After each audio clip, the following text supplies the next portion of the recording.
Hey, welcome back, guys. We are in our textbook, Adobe Photoshop Creative Cloud Revealed by Elizabeth Eisner Redding, and we are going to work in Chapter 6. We're continuing with Lesson 6, and in this particular lesson, we're going to work on adjusting the baseline shift. The baseline shift is changing the I'm going to zoom in here a bit. You'll see how all of these letter forms are sitting on the same baseline, or basically the same line. Changing the baseline shift will change what particular baseline or line a letter form will sit on. So we are going to first, though, kern some letter forms. We're going to verify that the live music type layer is active, which it is. We're going to click between the L and the aisle. We're going to click between the L and the I with the horizontal type tool. And then we are going to set the kerning between the two characters on the character panel to 50. So again, we're going to go up to the character panel, which is here someplace.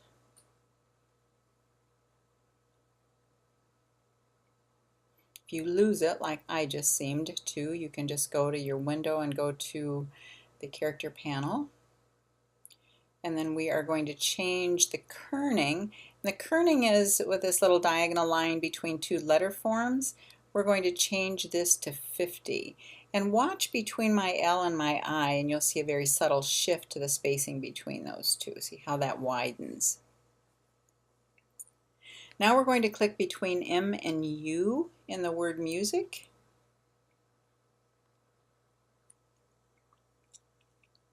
And we're again going to go to the kerning list arrow, and we're going to click on the -25. So we're going to tighten the kerning on this particular one, and you can see that just slightly changed.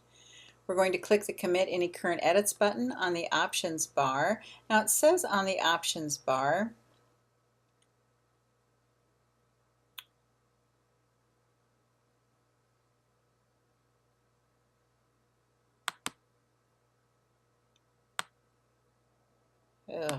did it again. Sorry, you guys. And here it is. See, when I make my window quite small, it doesn't allow us to see it. So there, we've committed those changes. And then I'm going to again make it smaller so we can go back and see the textbook as well. Your image would be ruined obviously by misspelled words. They've included a spelling checker to make sure you're never plagued by incorrect spellings. Nothing worse than having a beautiful design and then having a word misspelled. So make sure that the correct dictionary for your language is selected on the character panel. So again, we can go to the character panel, make sure that the correct dictionary is chosen.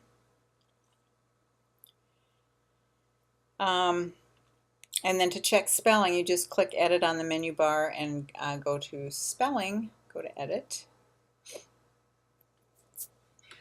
and check spelling.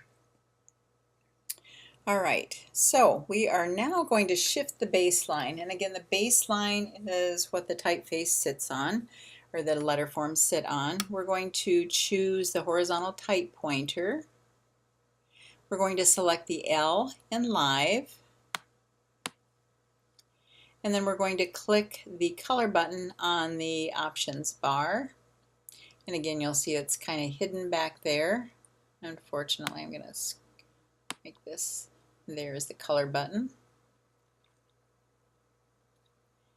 And then we are going to get a yellow. We're going to select here someplace in the center of the viola.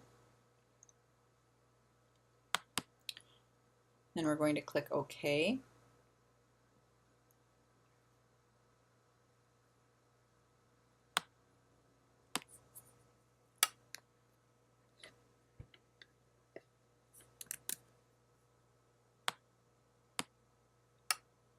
And I'm just going to highlight that letter form and do that again because it changed before when I did it, because I had nothing, I had that selected, it changed the whole letter form and just rather than just the L. All right, so now Live is selected. We're going to double click 48 in the Set the Font Size text box on the character panel.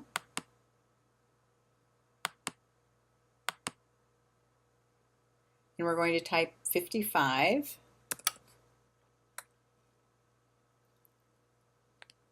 We're going to double click the 0 in the Set the Baseline Shift text box.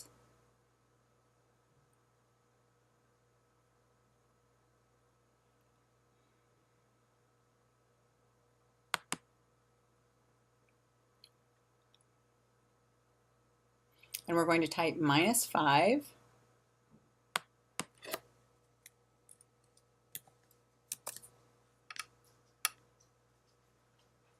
And then we're going to click the Commit Any Current Edits.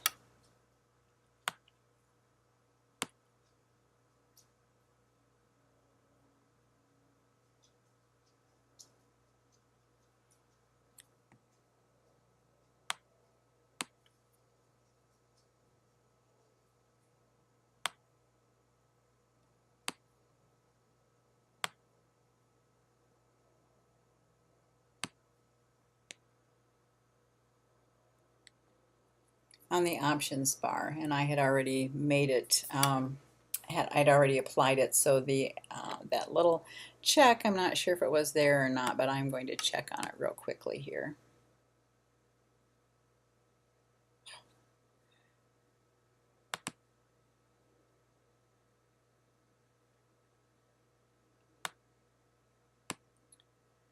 Yeah, I don't see it here, so it must have already applied. Alrighty. Now we still have the L highlighted.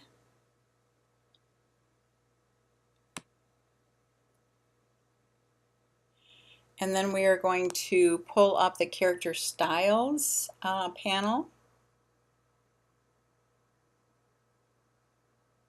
I may have to close this out so I can see where it is. Here it is. And then we're going to click Create New Character.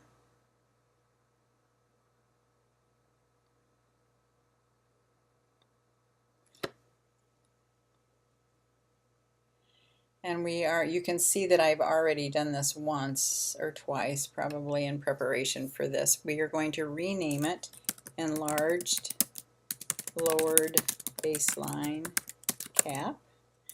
2, click OK.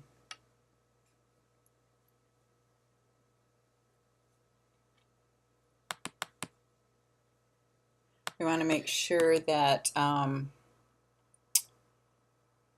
basic character formats, the font family was Times New Roman.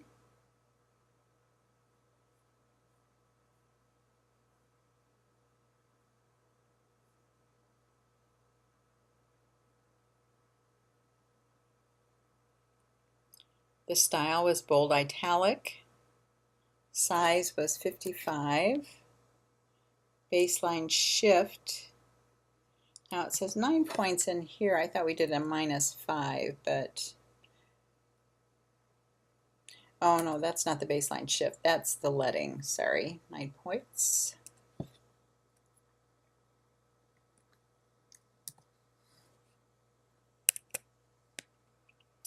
And the color is yellow.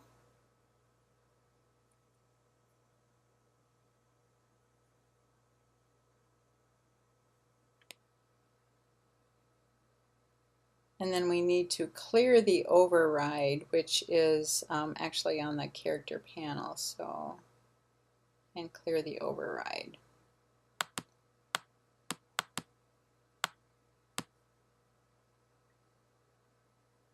Then we're going to apply that to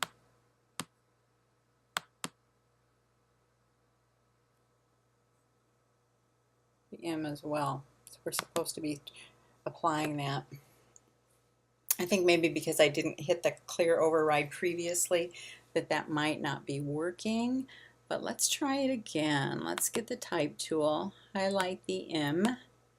We're going to enlarged baseline cap rather than cap 2, and then I'm going to click off and see if that works, which it indeed did work. And we're going to do a Command or Control S to save our work. I'm just going to pull this and drag it into the garbage so it doesn't confuse us at another point in time. That is, if I can. Let's see.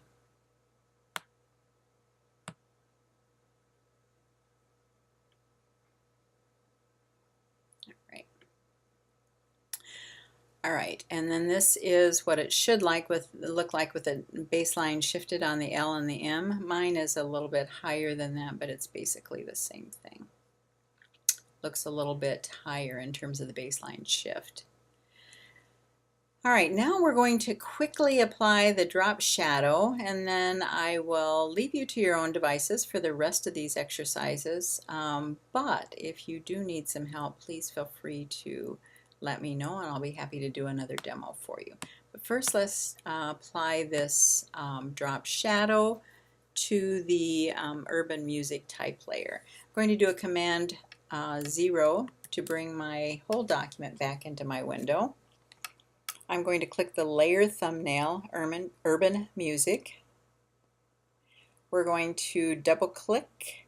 I want to make sure you get the thumbnail selected. We're going to double click 48 in the font size text box, which I'm sure is here someplace, but where did I lose that character panel? Oh, here it is. All right. We're going to type in 55 and hit return. We're going to click Add a Layer Style FX on the Layers panel. So again, right down here at the bottom. And we're going to click on Drop Shadow. And in the Drop Shadow, we are going to make sure that the options, oh geez Louise, see if I can bring this over here so we can read them both. The settings are blend mode equals multiply, the opacity equals 75%, the angle is 30%, the distance that we want is 5, tab, and the spread equals 0, and the size equals 5.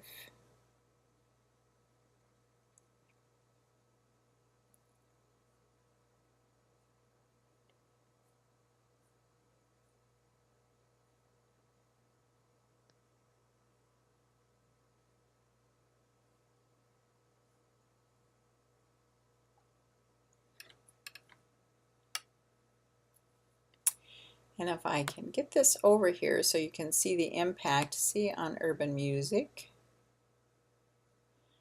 the drop shadow style that we have applied thus far. If you want to see what it looks like without it applied, you would just click on this preview and you can see the difference in the drop shadow versus the no drop shadow.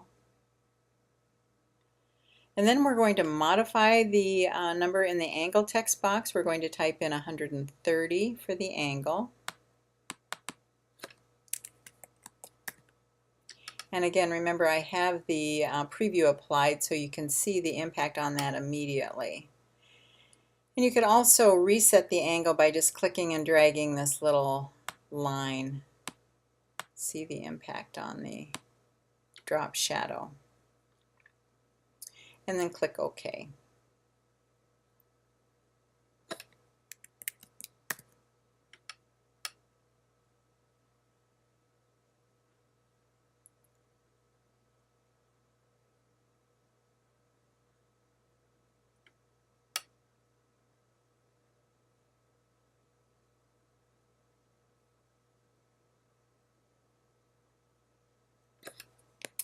I think this distance text box is, I can't see it, but I'm going to just change it to 10 so we can see what the result is.